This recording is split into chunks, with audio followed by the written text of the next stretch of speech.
Hello students, this is the fifth video lecture of chapter 13, Reproduction in Plants, class 7 Science. In this video lecture, we are basically discussing about pollination and fertilization, and then how fertilization leads to a formation of seed, how formation of seed leads to the formation of fruit. Okay, so that three things we are going to see basically. If we start with pollination, okay, why is pollination necessary?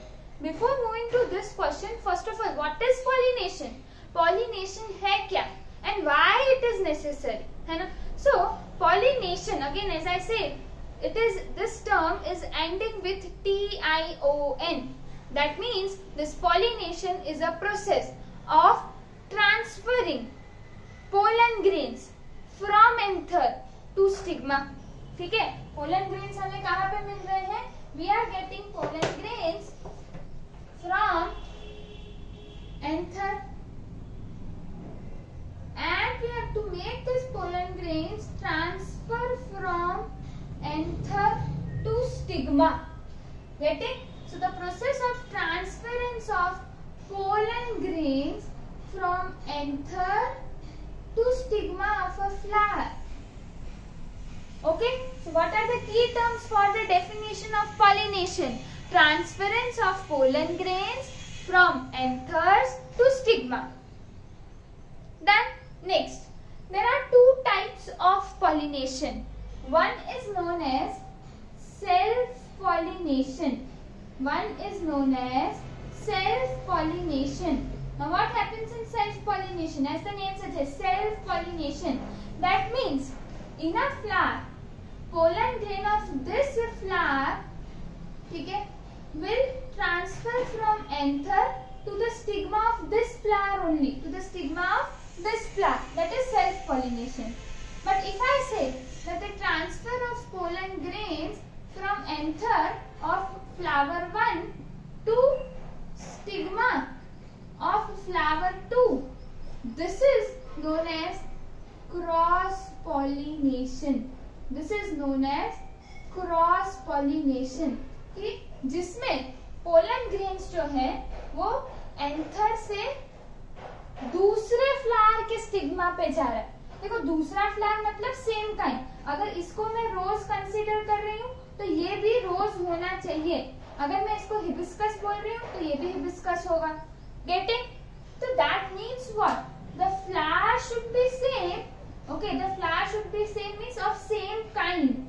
But if the flower is different, suppose both are hibiscus, but this is hibiscus number 1, this is hibiscus number 2. That means there are two flowers of same kind. So if the pollen grains transfers from anther to the stigma, this is cross pollination. Why? Because two flowers are involved.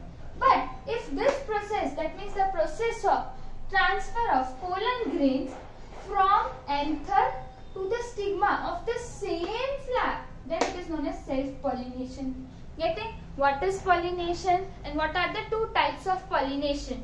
अगर pollination का definition, if someone asks what you want to say, I mean what you should say, है ना? What you should say is transference of pollen grains. Okay, is the process should be involved, है ना? So process should be involved. As I said, TION, है ना? TION. The process of transference of pollen grains from anther to the stigma of a flower. Clear? And if this process takes place on the same flower, then we can say self-pollination. If it takes place between two flowers of same kind, mind, है ना? Of same kind, between two flowers of same kind, then it is cross-pollination. Clear? Moving down to next, when we talk about, ना हमने ऐसा तो कहा कि भाई ये pollination जो है ये ऐसा होता है, ट्रांसफर होता है फ्रॉम एंथर टू स्टिग्मा. लेकिन ये कैसे ट्रांसफर हो रहा है? कौन इसे ट्रांसफर कर रहा है? कौन पोलन ग्रेन्स को एंथर से स्टिग्मा के पास लेके जा रहा है? So there are some agents involve for making this pollination to occur.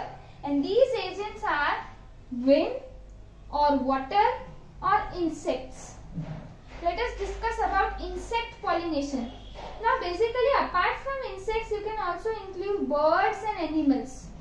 So insects, birds and animals they help in cross pollination. एक फ्लावर के एंथर में से पोलन ग्रेन्स लिया तो उनकी बॉडी पे स्टिक हो जाते हैं ये pollen grains. Let's say honey bee अगर ये फ्लावर के पास आती है, अब ये फ्लावर के पास क्यों आएगी? For sucking nectar. What is nectar? Nectar is a sweet liquid. Nectar यानी स्वीट होगा, देखिए मीठा सा लिक्विड है, which is found at the base of the flower. Flower के बेस पे you would be getting nectar. ठीक है, तो जब इंसेक्ट या कोई एनिमल ओके या बर्ड नेक्टर लेने आते हैं, जब they are busy in sucking nectar, at that time the pollen grains present on the anther gets stick to their body. Next time when they go for sucking nectar to another plant, they would be taking pollen grains of this flower to another flower. Getting me? है ना? सो इस तरह से क्योंकि उनकी body पे वो pollen grains चिपक गए, अब जब वो दूसरे फ्लावर पे जाएंगे फिर से उनकी बॉडी रब होगी वो दूसरे फ्लावर के साथ, तो क्या होगा? उनके बॉडी पे जो भी पोलन ग्रेन्स चिपके हुए थे वो अब स्टिग्मा पे स्प्रिंकल हो जाएंगे. गेटिंग?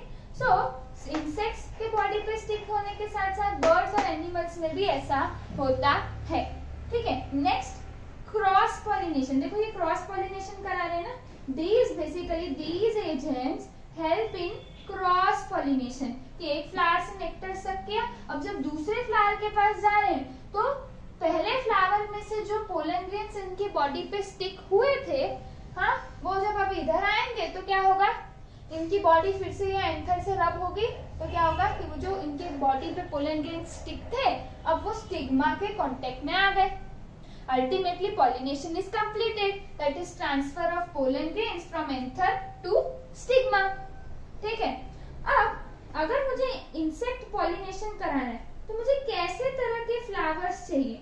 ऐसे फ्लावर्स जो ब्राइटली कलर्ड हो, जो सेंटेड हो. क्यों?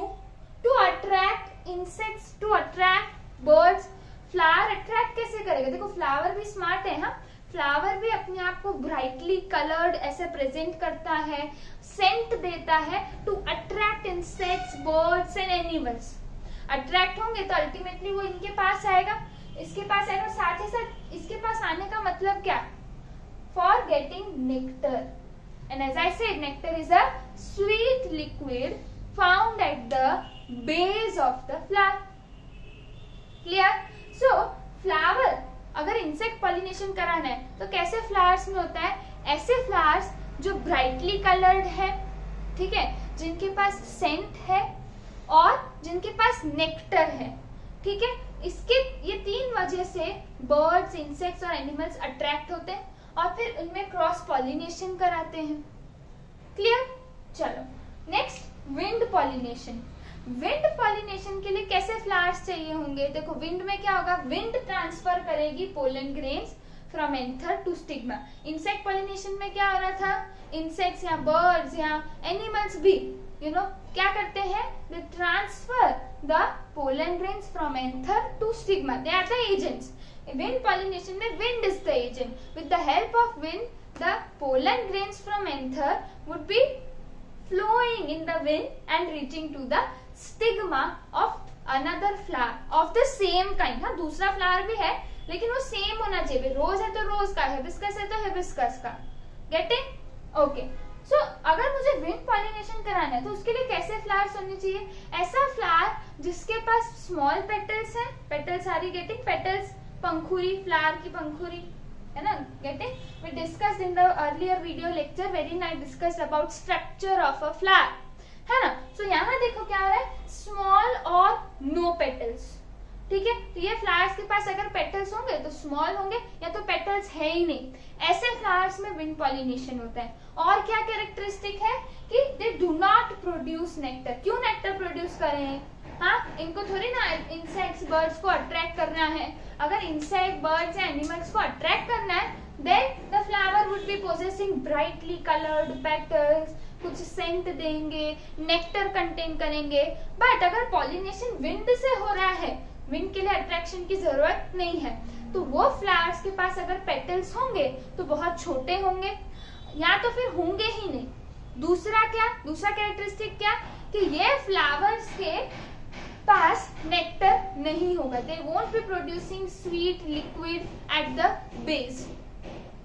अंडरस्टूड। नेक्स्ट एग्जांपल्स क्या है, ज्यादातर कॉर्न, व्हीट एंड ग्रासेस में विंड पॉलिनेशन देखने को मिलता है। Clear. So this was all about pollination. अब एक बार पॉलिनेशन हो गया, पॉलिनेशन में क्या कराया हमने, बेसिकली कराया transfer of pollen grains from anther to stigma.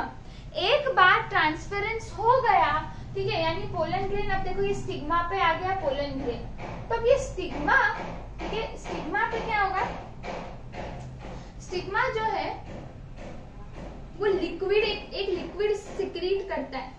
ये लिक्विड के अंदर होता है शुगर, लिक्विड कंटेन्स शुगर, ठीक है। तो ये पोलन ग्रेन को जैसे ये लिक्विड वाला शुगर मिलता है, ठीक है, स्टिग्मा कब लिक्विड शुगर रिलीज करेगा, जब उसके ऊपर पोलन ग्रेन आएगा तब। अब देखो ये पोलन ग्रेन तभी ही ग्रो करेगा अगर ये पोलन ग्रेन उसी फ्लावर का है। देखो कभी कभी चांसेस क्या होते हैं कि एक बर्ड है, उसने रोज में से पोलन ग्रेन्स लिए और फिर वो जा रहा है हिबिस्कस के पास, पॉसिबल है क्या, नहीं। मैंने कहा पॉलिनेशन के लिए फ्लावर सेम काइंड का होना चाहिए। अगर मान लो सेम काइंड का नहीं होता तो ये पोलन ग्रेन आगे ग्रो ही नहीं करेगा। तो वो इंश्योर करना है कि जो पोलन ग्रेन है, ठीक है, वो उसी फ्लावर का है जिस फ्लावर का ये स्टिग्मा है। चेक करो कि ये जो पोलन ग्रेन है वो उसी फ्लावर का है जिसका स्टिग्मा है। ये चेक करने के बाद स्टिग्मा क्या करेगा, स्टिग्मा के ऊपर क्या होता है, लिक्विड होता है जिसमें शुगर होती है। अब पोलन ग्रेन क्या करेगा, ग्रो करेगा। क्यों, क्योंकि ये लिक्विड को कंज्यूम कर रहा है and starts growing. Pollen grain जब ग्रो करेगा तो किसमें ग्रो करेगा, into pollen tube. Okay, pollen grain would be growing into pollen tube, ठीक है। तुम्हें याद है पोलन ग्रेन के अंदर क्या होते हैं, पोलन ग्रेन के अंदर क्या होते हैं, मेल रिप्रोडक्टिव सेल। इसमें से मेल रिप्रोडक्टिव सेल अब क्या, इस पोलन ट्यूब की मदद से they would be moving down and reaching towards what, this is ovule. If this is ovule तो ओव्यूल के अंदर कौन सा रिप्रोडक्टिव सेल होता है, egg cell. Are you able to recall, so this is the egg cell.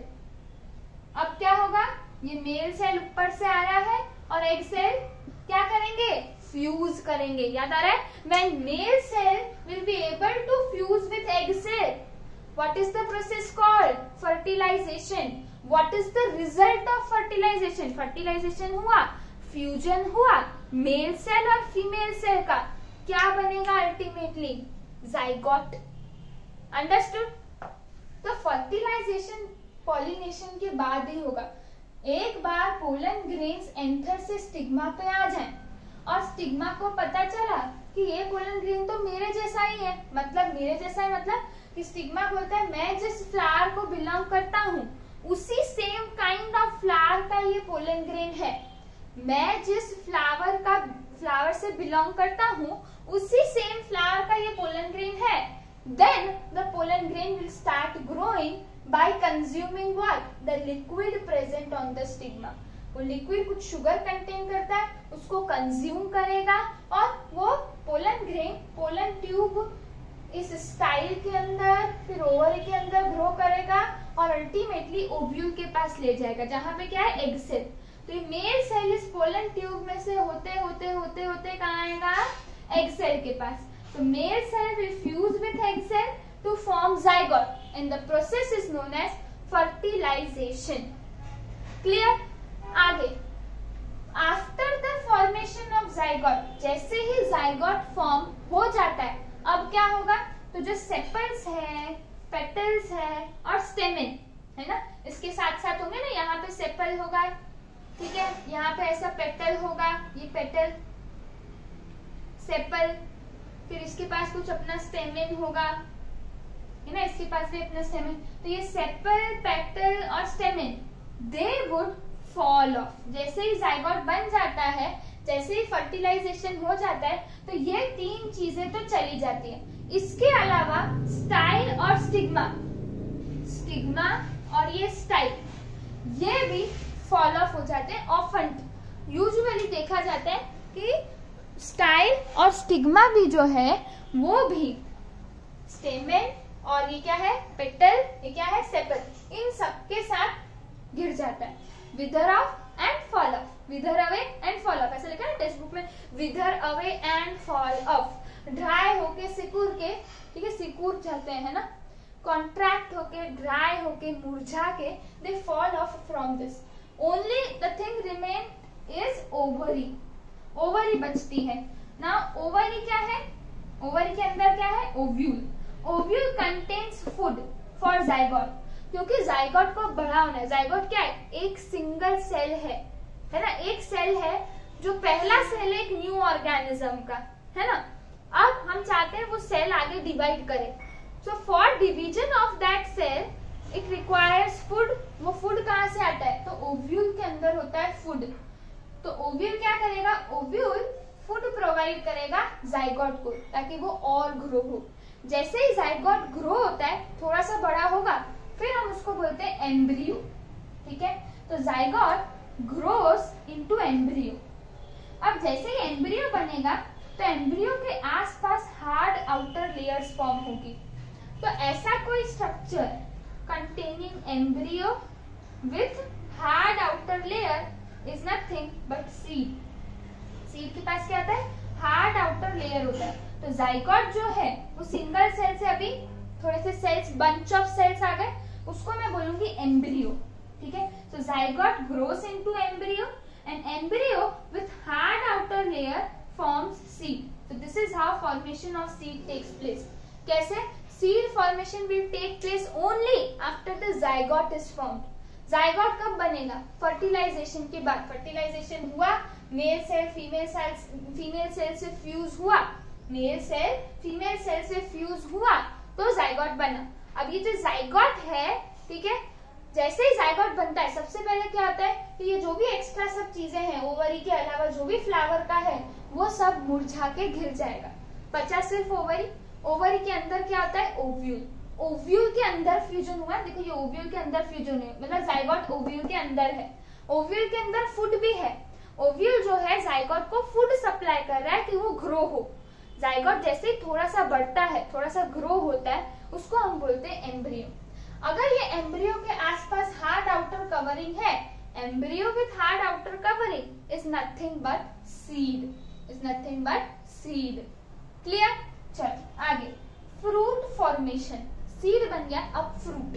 Fruit formation कैसे होता है, डेवलप्ड ओवरी, उसको बोलते हैं फ्रूट। देखो सीड के आसपास फ्लेशी पार्ट जो है, it ultimately forms a fruit, ठीक है। वो जो सीड है वो स्वेल हो जाती है, सीड जो है वो स्वेल हो जाती है और अल्टीमेटली फ्रूट बनाती है, ठीक है।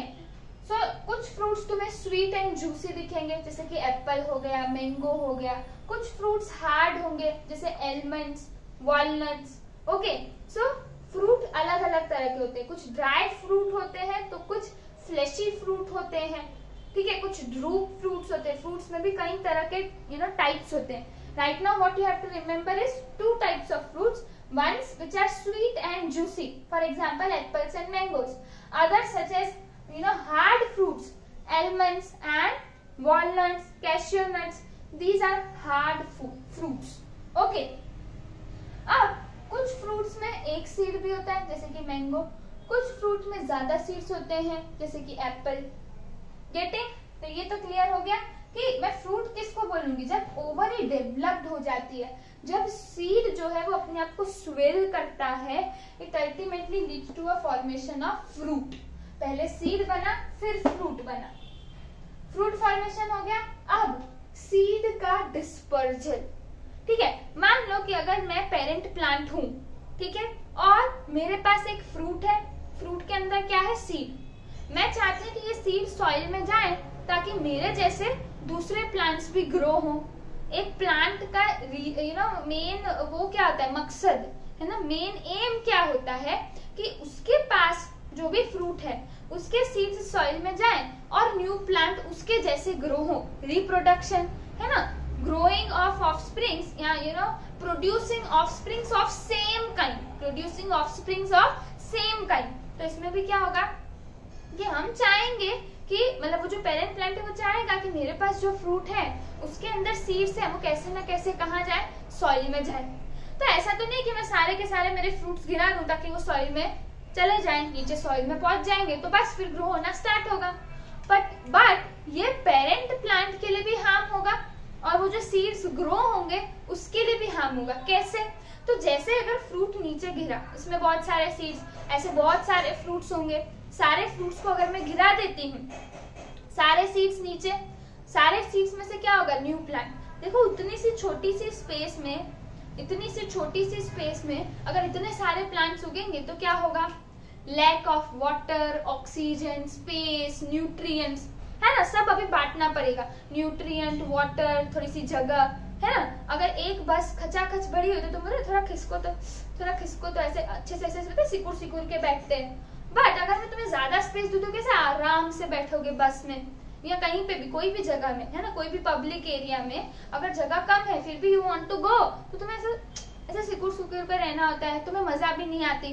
तो अगर सीड्स को भी इस तरह छोटी सी स्पेस में ग्रो करेंगे तो कुछ ग्रो भी होंगे, कुछ ऐसे वीक ग्रो होंगे या कुछ तो मर जाएंगे बेचारे, है ना।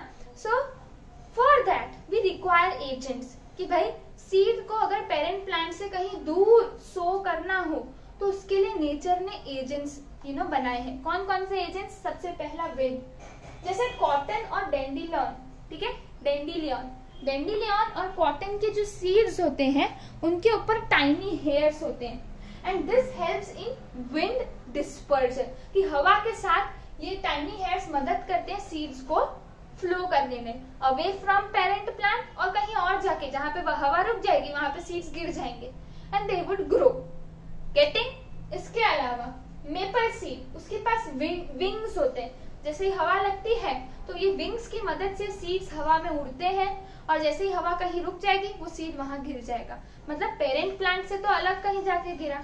इसी तरह water, with the help of water, जैसे कोकोनट के जो सीड्स होते हैं उनके seeds have thick coat of fibre, तो फ्लोट करने में मदद करता है। Thick coat of fibre around the seed of coconut helps them to float, तो भाई वो पेरेंट प्लांट से तो अलग हो गया, फ्लोट होके कहीं और ग्रो होगा। इसी तरह लोटस में स्पॉन्जी पार्ट होता है, उनके सीड में स्पॉन्जी पार्ट होता है, again to help them to float on water, so that कि वो लोटस का जो पेरेंट प्लांट है उससे वो सीड अलग हो जाए और कहीं और जाके ग्रो। अलग कैसे होगा, पानी उनको बहा के लेके जाएगा। तो सीड लोटस के सीड स्पॉन्जी पार्ट कंटेन करते हैं ताकि वो आसानी से फ्लो हो सके। कोकोनट के seed thick coat of fibre consist करते हैं ताकि फ्लो होने में उनको आसानी हो। Apart from this animals are also acting as agents like xanthium and tiger nails. ये प्लांट्स है, ये प्लांट्स के जो सीड्स होते हैं ना उनके सीड्स पे क्या है, हुक्स और स्पाइंस, उनके सीड्स पे हुक्स और स्पाइंस होते हैं। क्यों? तो कि अगर आसपास से कोई एनिमल जा रहा है तो उनके फर, एनिमल का जो फर होता है या हम एनिमल से इनके क्लोथ्स पे ये अटैच हो जाते हैं, ये सीड्स अटैच हो जाते हैं, फिर एनिमल कहीं और जाएगा, ठीक है। तो पेरेंट प्लांट से तो दूर जा रहा है, वहां पे जब अपने आप को ऐसा ऐसा करेगा एनिमल, ठीक है, या हम अपने क्लोथ्स को ऐसे ऐसे करेंगे तो जो सीड्स हमारे हुक से अटैच थे वो अब गिर जाएंगे, अल्टीमेटली पेरेंट प्लांट से तो दूर चले गए ना, ठीक है।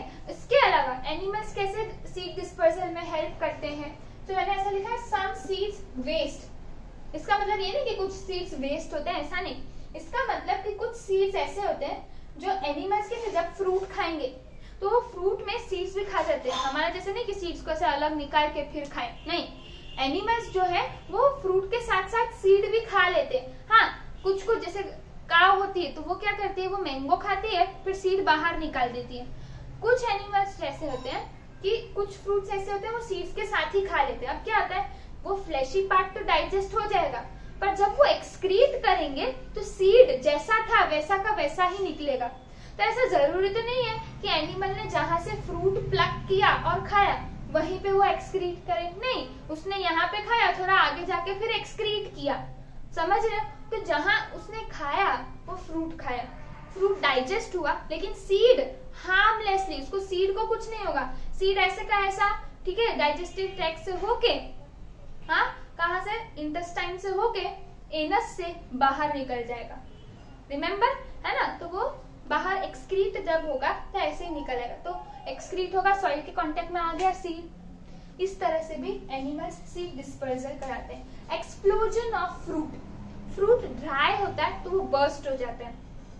कुछ प्लांट्स में जब फ्रूट ड्राई होता है तो इट बर्स्ट, जैसे बर्स्ट होता है तो क्या होता है कि उसमें जो सीड्स है वो सब इधर उधर फैल जाते हैं, थोड़ा दूर फैलेंगे ना, एक ही जगह ऐसे गिर थोड़ी ना जाएंगे, तो दूर स्प्रेड आउट हो जाएंगे लार्ज एरिया में, तो कह सकते हैं कि डिस्पर्जल ऑफ सीड हुआ। ऐसा किसमें देखने को मिलता है, पी में, ठीक है, फिर है जर्नियम, ठीक है, या जिरानियम, ठीक है, जिरानियम, पी, बाल्सम, ऐसे प्लांट्स में यू गेट, यू नो, इस प्लांट्स में डिस्पर्जल ऑफ सीड कैसे होता है, बाय एक्सप्लोजन ऑफ फ्रूट। जैसे ही फ्रूट ड्राई होता है वो बर्स्ट होता है, बर्स्ट होता है तो उसमें जो सीड्स है they scatter over a large area.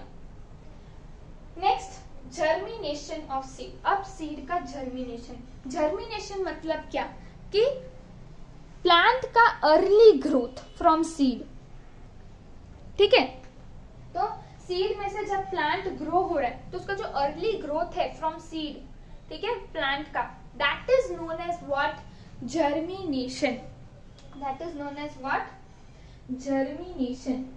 Germination कब होगा, देखो हमने कहा कि हमारे पास सीड है जिसके अंदर एम्ब्रियो, तुम्हें याद हो तो, है ना, सीड क्या है, so embryo with hard outer layer, तो ये इसका रेस्टिंग स्टेज है। जैसे ही सीड को फेवरेबल कंडीशन मिलते हैं वो ग्रो होना स्टार्ट होगा। फेवरेबल कंडीशंस में क्या आएंगे, मॉइस्चर, ऑक्सीजन एंड वार्मथ, कुछ वार्मथ मिलेगा, कुछ ऑक्सीजन मिलेगा, मॉइस्चर मिलेगा, ये सारी फेवरेबल कंडीशंस अगर सीड को मिलती है, that means it will be start growing, germination begins, यानी growth from seed begins, getting. अब जैसे ही ग्रोथ बिगिन होती है तो क्या होता है, सीड के अंदर कुछ एंजाइम्स होते हैं, जैसे ही सीड को मॉइस्चर मिलता है, यानी एंजाइम्स को पानी मिल रहा है, एंजाइम्स कहाँ है, सीड के अंदर, सीड के अंदर एंजाइम्स है, एंजाइम्स को जैसे ही पानी मिलता है, तो हमने कहा था कि सीड के अंदर जैसे कि ओव्यूल, मैंने कहा ना ओव्यूल, ओव्यूल के अंदर फूड होता है, तो वो food converts into soluble form, पानी के साथ मिलकर एक सॉल्यूबल फॉर्म बनाता है। जैसे मैं सॉल्ट को पानी में मिलाती हूँ तो क्या आता है, सोल्यूशन बनता है, ऐसे ही फूड को मैंने वाटर में मिलाकर उसको सॉल्यूबल फॉर्म बना लिया। ये सॉल्यूबल फॉर्म रेडिकल पहले ग्रो करेगा। अब रेडिकल में से क्या ग्रो होंगी, रूट्स। जैसे ही रेडिकल ग्रो होगा उसके बाद सॉल्यूबल फॉर्म से प्लूम्यूल ग्रो होगा, प्लूम्यूल से क्या बनेगा, shoot and leaves.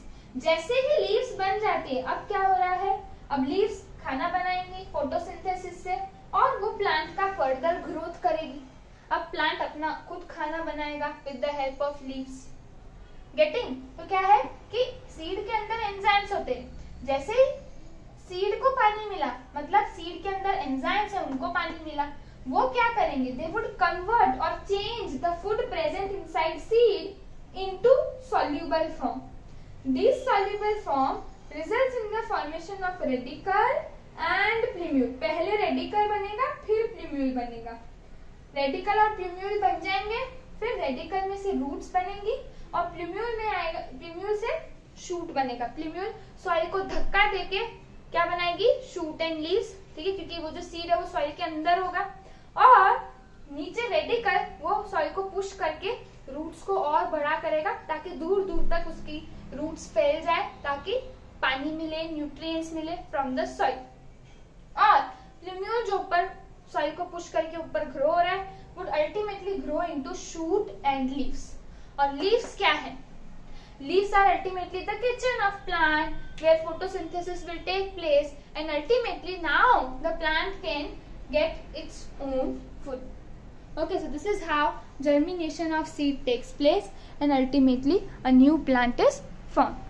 So with this, chapter 13 reproduction in plants is completed.